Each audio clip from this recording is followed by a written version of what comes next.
Check out this professional grade M-Class extractor from Metabo.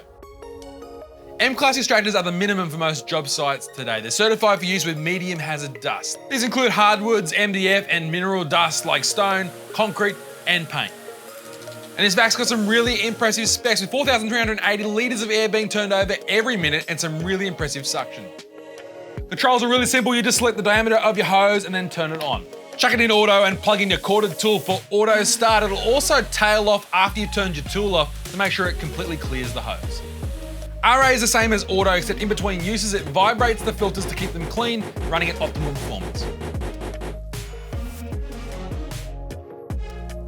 On top of the 6 meter cable, it's got a 4 meter anti-static hose with a universal nozzle that'll fit most tools. It also comes with a complete vacuum accessory kit.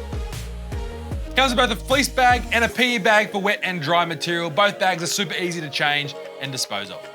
It's really great that it holds all the included accessories on the back so you don't lose anything, as well as those wheels give it high mobility on and off site, even with a full load.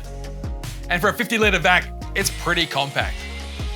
So whether you're gonna tuck it away in the workshop as an extractor or take it out on site to keep your lungs and your site clean, the M-Class extractor from Metabo safely removes wet and dry material, and it's pretty impressive as well. For more info, check out sydneytools.com.au. Hit me up with your questions in that comment section below. And until next time, I'm Tim, and you're watching Sydney Tools TV.